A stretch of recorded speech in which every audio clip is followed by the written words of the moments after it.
that hadn't been identified previously. We're looking at some of these, and there was some known interactors that we did miss here, so it didn't pull out everything.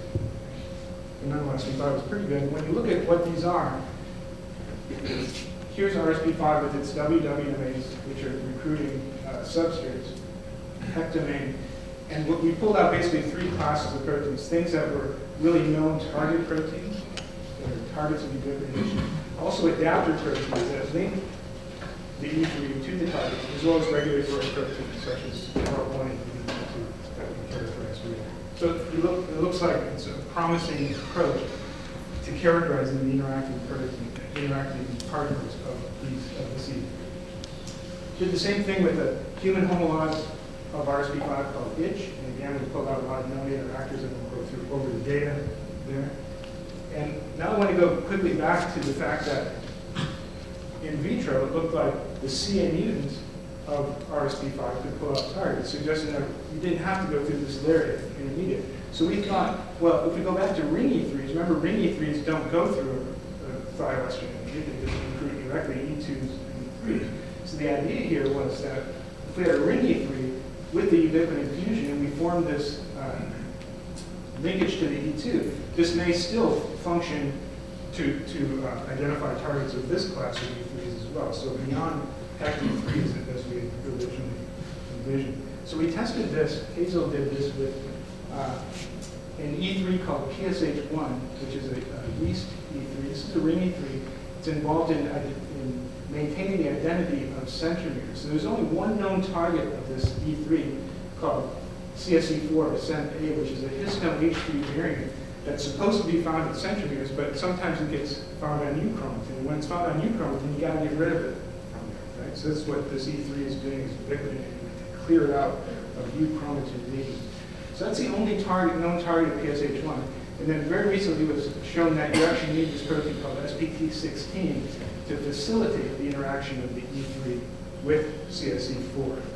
So we made the fusion to ubiquitin to this, expressed it in yeast cells, and this is again a summary of what we think is what's been published as to how this works. This is supposed to be a nucleosome in euchromatin that contains this histone variant, CSE4, which shouldn't be there in euchromatin. And these guys work together, this is the E3, to ubiquitinate CSE4 to get it out of there. And so we expressed that, looked for things that came out in covalent complexes, and pretty much the only thing we pulled out was CSE4, this is two separate experiments, and SPT16. These are total spectral counts, very low spectral counts, but the controls looked very good, and these were essentially just about the only thing left. There was one other protein, proteasome subunit, after filtering the data. So very sensitive and identified the only two known interactors for this particular E3. We did that with another human ring E3 called RNF126. So we call these RUTs for ring ubiquitin target traps as opposed to HUTs for HEC ubiquitin target traps. Now RNF126 was shown recently to interact with this BAG6 complex, which functions to ubiquitinate proteins that were meant to be translated into ER, but were mislocalized and never made it there. So these mislocalized polypeptides are targeted by this BAG6 complex. So we expressed this RNF126 fusion protein and looked to see what we pulled out. And lo and behold, we pulled out BAG6 with the highest spectral counts in any given experiment. We pulled out a lot of other things as well, which some of those we're looking at. Some of those could be cargo proteins or other proteins involved in this BAG6 complex. So we think this is going to be a generally useful approach for characterizing enzyme substrate interactions in the ubiquitin system. And maybe even further, there's nothing that says that this should only be limited to looking at ubiquitinated proteins in the ubiquitin pathway. So we go from HUTs to RUTs to PUTs, which are simply protein ubiquitin target traps. There's nothing that says that this shouldn't work in your favorite protein fused to ubiquitin as a way of trapping interacting proteins. And we're testing this in several scenarios right now. In Kyle Miller's lab and Connie Paul is trying this approach as well for projects that they're interested in. Okay, that's what I'm going to say about that. Finally, to get to the advertiser part of the talk. I'm going to start here talking about ISG15, which here's the structure of ubiquitin, 76 amino acids with the C-terminal tail. And you can see this protein, ISG15, which the 15 in the name comes from the fact that it's about 15 kilodaltons, twice the molecular weight of ubiquitin. And you can see that it actually has two ubiquitin-like domains. It's expressed as what looks like a translation of diamond. And the important other thing about its name is ISG, which stands for interferon-stimulated gene. It's only expressed in cells that have been stimulated with type 1 interferon. Okay? So this is a linear depiction of a cartoon of what this thing looks like. It has an N-terminal ubiquitin-like domain, C-terminal ubiquitin-like domain, 32 and 37% identical to ubiquitin. And again, it's only found in vertebrates. Its expression is induced by type 1 interferons. And I'll point out just one little important fact. The last 6 residues, LR, LR, GG, are identical to those of ubiquitin, which causes us some technical issues in the course of certain experiments. But it also has the advantage that there have been antibodies developed that recognize the remnant that's left over. If you imagine this is a protein that was, in this case, isolated, and after the fact, if you purify that and cut it with trypsin, you would leave this gly-gly remnant on the lysine side chain.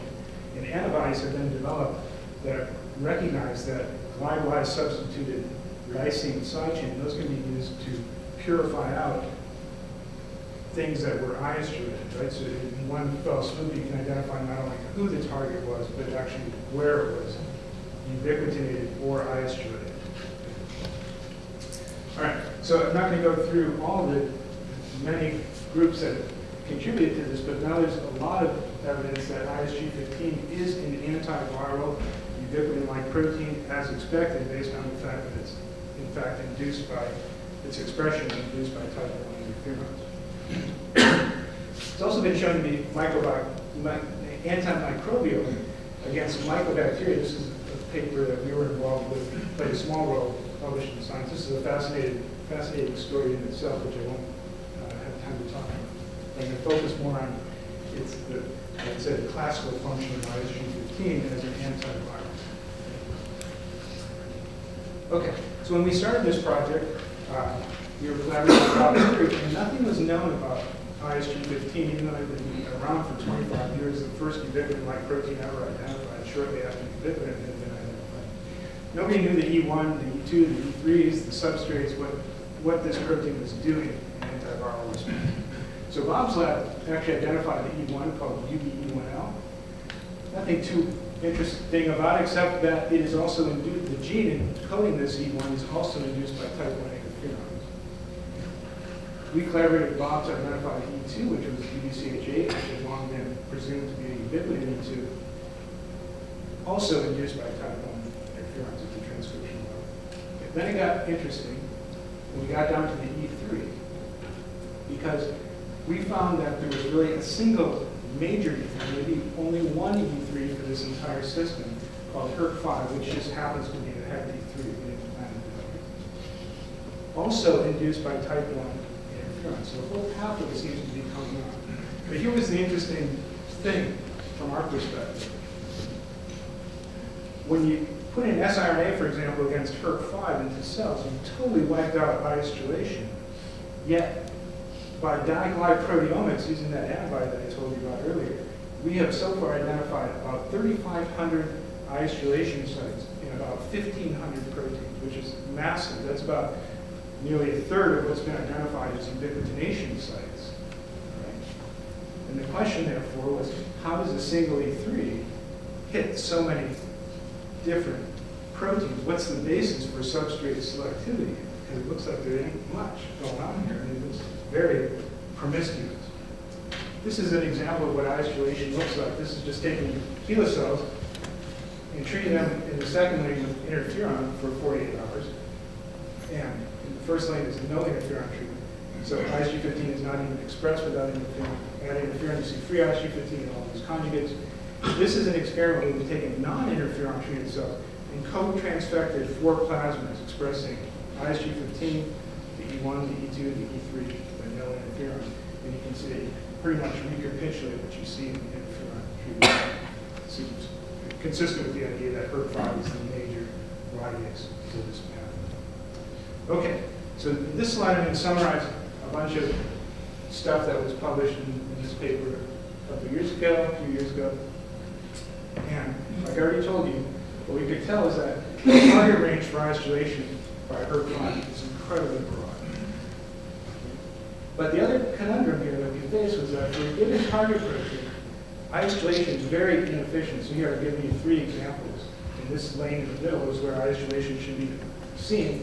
Here's cofilin, a protein that can be isolated. But you see you're isolating a very, very small amount of it. Typically, if you were to quantitate this, no more than 5% of any given protein is isolated in interferon-treated cells. Okay. In addition, what we found, which really started to break this story open, was that ISG15 is conjugated only to newly synthesized proteins.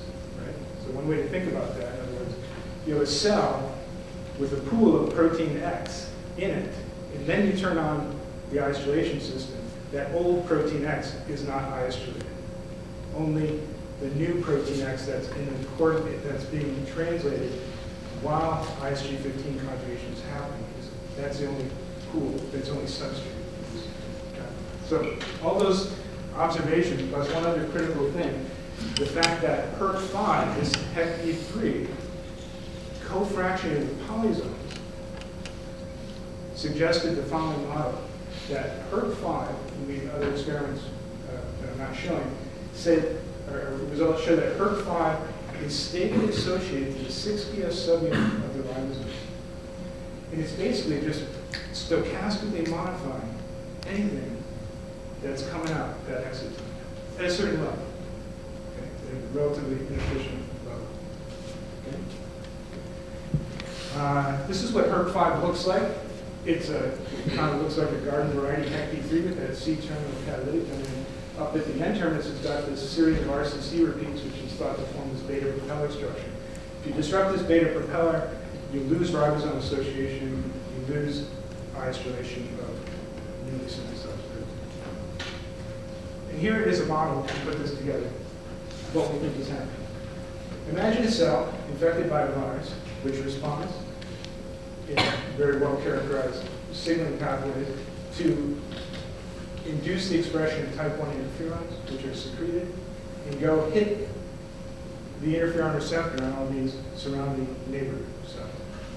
What I'm going to propose here is that isolation is important in these cells, not these cells. It's probably too late for those guys for this to make. So we're turning on the isolation system in this cell. And we think the point of that is that when this cell makes new virus particles and they attempt to infect this cell, that virus is going to use the host cell ribosomes to make its own proteins. And these cells are ready for it. Well, we're just going to isolate those proteins that are being made, including all the cellular proteins that are being made as well. But we're going to hit the viral proteins for sure, okay, but potentially causing damage to cellular proteins. Okay. And this goes back to the idea that isolation is very inefficient, right? So you might be targeting 5% of any given protein. So the effect, the deleterious effect on isolating cellular proteins is probably insignificant. You're only hitting 5% of it. The question then is, how can targeting 5% of the viral protein be a very good antiviral when you're needing 95% of it free of the modification? Right? And this is what we came up with. I'm not saying this is the only thing that's happening. But we think that viral capsid proteins, which are generally among the most highly expressed of viral proteins, we think that those represent one really attractive class of targets for the biological effects of ISG15. Right. So this is, we went back to our old friends, papillomaviruses, that we're somewhat familiar with from a very, very early one. And this is a model of what the HPV capsid looks like, with contains 72 pentamers of L1. Okay? And this is essentially what the HPV vaccine is. You express the L1 protein in insect cells and baculovirus, moving you form these beautiful capsids, which are great antigens for cells. Okay, so we looked at the L1 protein, the major protein present in this capsid, And we found well, just like everything else we ever looked at almost, yeah, it's isolated, but not very well. Okay? Just low-level isolation. And the question was, could that low-level isolation actually be antiviral? And our reasoning here, our thought was that, well, this is primarily just this beautiful repeating geometric lattice of L1 proteins, right? Like a soccer ball. Well, how many vertices of a soccer ball do you have to screw up before the flight of that thing goes off? Okay? In other words, could low-level isolation have a large effect on the infectivity of the virus particles that contain IgG15 based on disruption of the structure or infectivity of those particles? So we used this really cool HPV pseudosystem that was developed at NIH by Jon Huibregtse group. So as I said, you can just express artificially the L1 and L2 capsid proteins. They form these beautiful capsids. The other thing, remember, the HPV genome is a double-stranded circular DNA plasmid-like molecule. The capsid proteins are made to encapsulate that, right? But they're not very smart. So they see anything, any plasmid of 8 kb, and they attempt to package it. Okay? So if you give cells a GFP reporter plasmid and capsid proteins, they'll package that GFP reporter plasmid. So you can actually make a pseudovirus, right? You can purify these particles, which is what this is. And so if you purify these particles with the GFP report plasmid, throw it on naive cells, the fact that they're green is a readout of infectivity, right? So the question was now, if we make these capsids, these pseudoviruses, in cells where isolation is not occurring or where it is occurring at this low level, what will the effect be on infectivity? Right? So we're going from this less than 5% isolation of L1. What happens to the infectivity?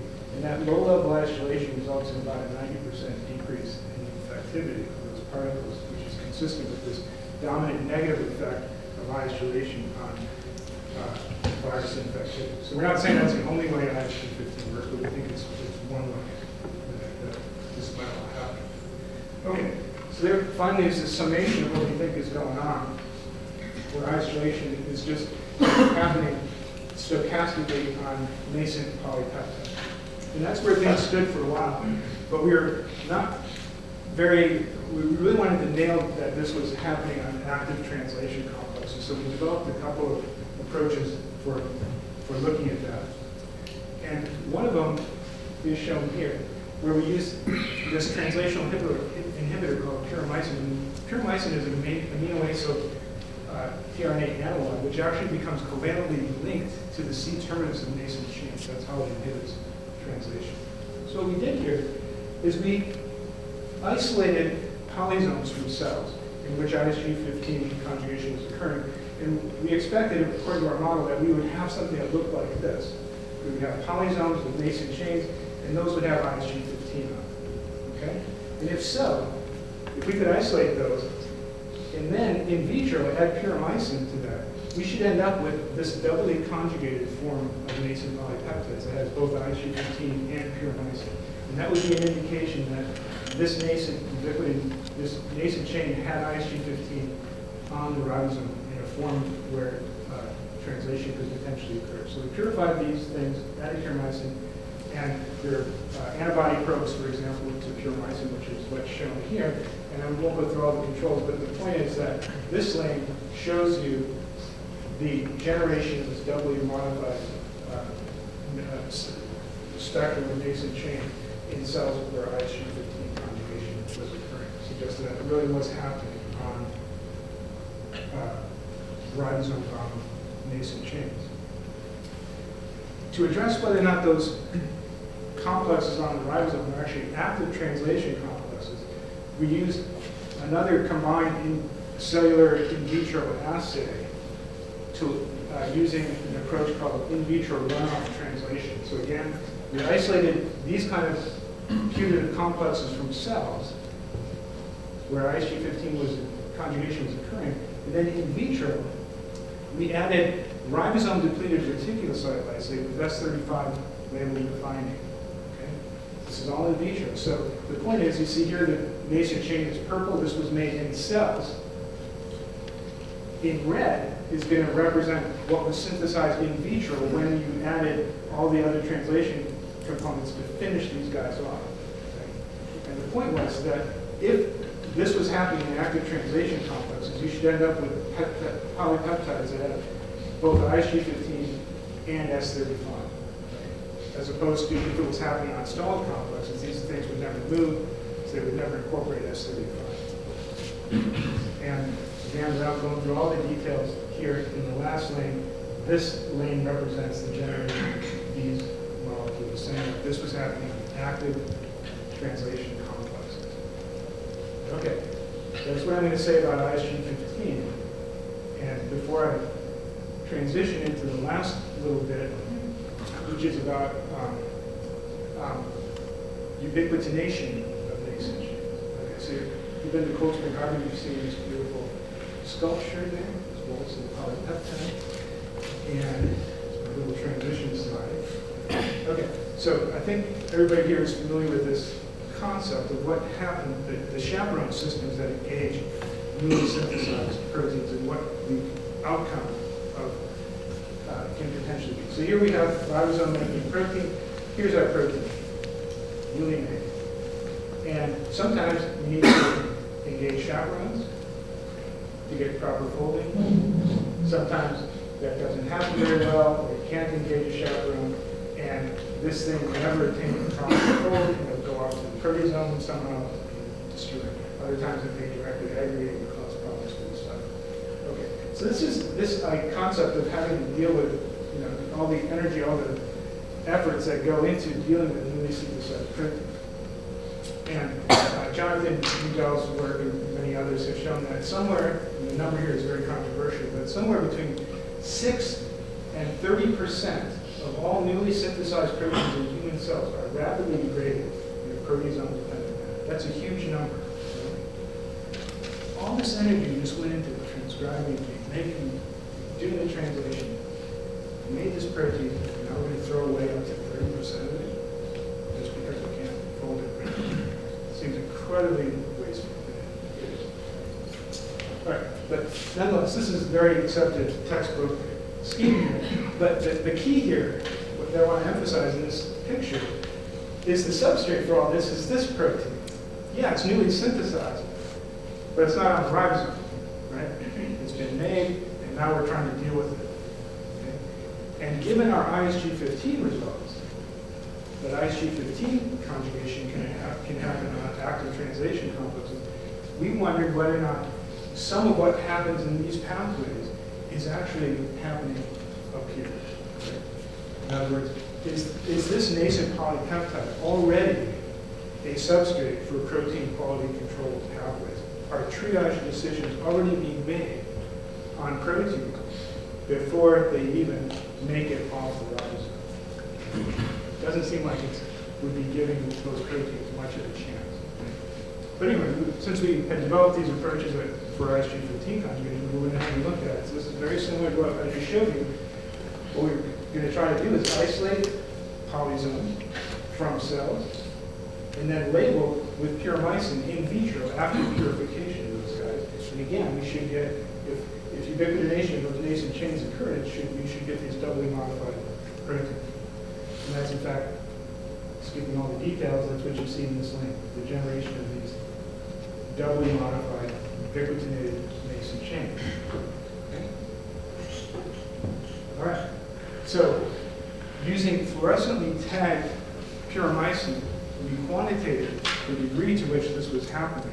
Okay? So we quantitated total nascent chains and ubiquitinated nascent chains. And the surprising thing to us was that 15% of total nascent chains are ubiquitinated in 293 T cells. Seems like an incredibly high amount, getting up there towards that 30% level of newly synthesized proteins being rapidly degraded. Okay. We looked at various cell types, so 3T3 cells, and also HeLa cells, 293 cells, even primary human foreskin characteristics, primary cells. No difference in there at all around this 14-15% level of total chains that are ubiquitinated. In yeast, it's quite a bit lower, like 5 to 6%. That's pretty consistent result. Another thing we did is we did kind of a cursory proteomics analysis of who these chains, who these guys are that are being ubiquitous. We need to review this much more deeply. But I want to make 2 points. One, in this analysis, we could see what kind of chains were formed on these nascent, what kind of ubiquitic chains were formed on the nascent chain. And the only evidence we found was for chains of K11 and K48 linkages. Those are prototypical types of polyubiquitic chains that target the proteasome configuration. The other thing we could find, although again, this wasn't very deep, most of the proteins we identified were very high molecular weight proteins, which may make sense if there's triage decisions being made on misfolded domains of proteins as they're being translated. The longer the protein, the more opportunity is to start working on those things during translation. Okay, now we did a similar experiment to what I showed you for RSG15 using this in vitro runoff translation. Could we, if we isolated these and we had ubiquitinated nascent chains, could they be run off and incorporated label in vitro? Yeah, you could do that. So at least some of this ubiquitination is happening on active translation complex. Okay. Now, for various reasons, we wanted to see, which I'll get to in a second, because in fact, other groups have been working on a pathway that targets nascent chains that are installed complexes. Right? I just showed you that at least some of this is happening on active complexes. So we wanted to separate these two events out. And for that, okay, so here's what we're looking at here. So we can look at total ubiquitin, total what we call CTU, co-translational ubiquitination. As I said, that's like 12, 15% of total nascent chain. And what we're trying to get a number for is what fraction of that is in so-called active translation complexes and what's happening on stalled complexes. Okay. And to do that, we use another translational inhibitor called actomycin, which specifically inhibits translation initiation. Right? So if you add that to cells, within 5 minutes, all the chains that were initiated, finished, and you can't start anymore. Right? So if you add actomycin for 5 minutes, you will no longer, that's long enough for those most ribosomes to run off and see no more incorporation in the S35. Okay? So that means if this is without actomycin, where we're looking, all we can distinguish is total co-translation ubiquitination. If we add actomycin, the active complexes will be run off, all we'll be left with is installed. Okay, so that's how was our approach for quantitating what was going on here.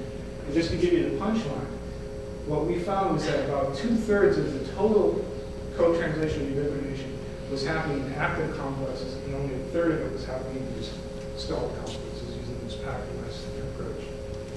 Okay. Now we looked at some factors that influence the level of co-translation ubiquitination. In this experiment, we're looking at total, and then we separated out the active from the stalled. But I want to point out a couple of things. So everything is relative to untreated cells here. These are 293 T cells. So we set relative level of 1 for the CTU from untreated cells. And I think this is one of the most interesting ones here.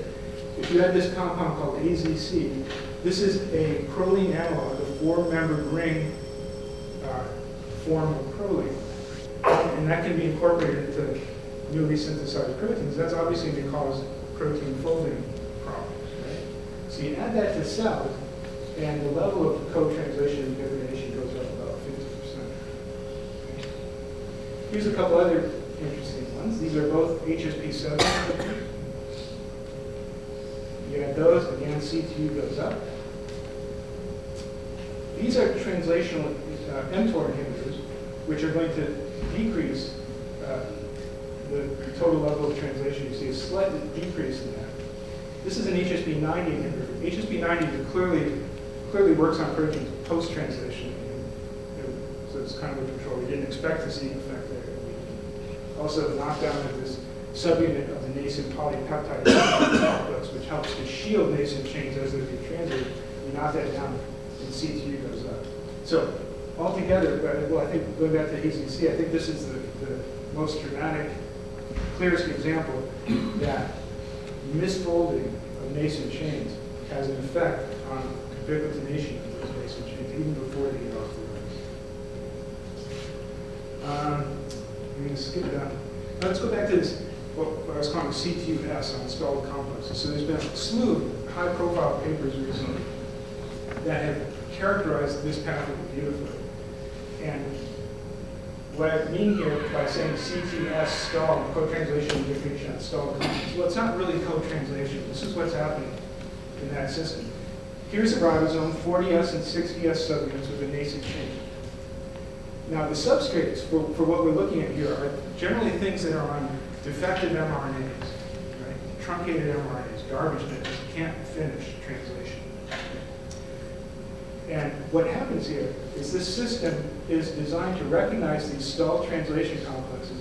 And what happens is there's these so-called splitting factors which remove the 40S from the 60S subunit.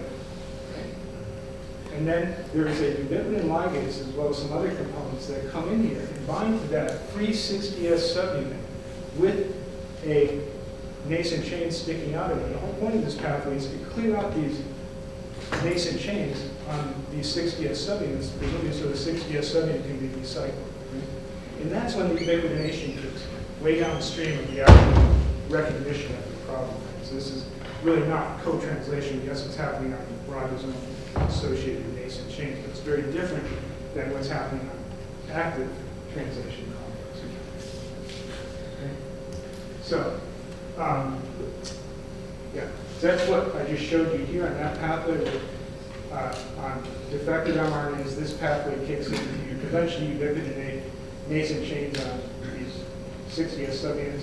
And what is really new in our study is the idea that ubiquitination actually can occur on these active translation complexes. That's actually a substrate for protein quality control.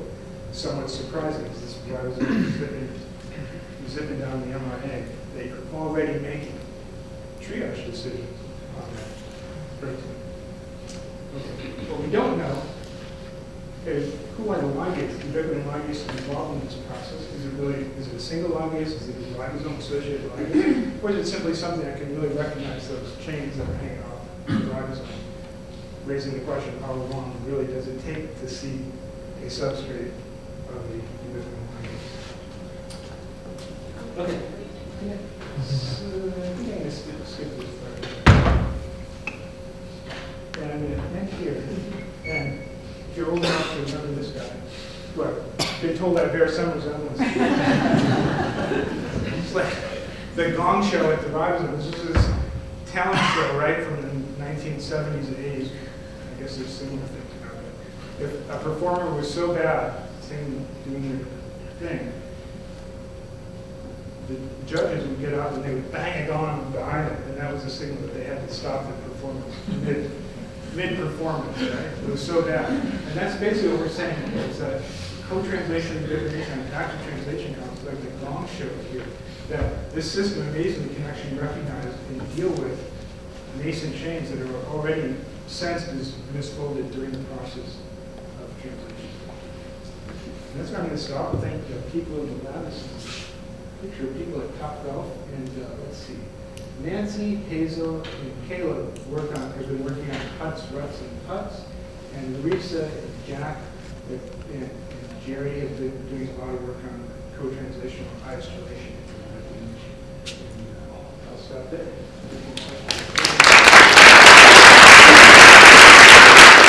We are going to have to take one question because I'm told there are a bunch of students that have their last time along. So whoever has the most important question, Shelley wins. Shelley's the one that we made.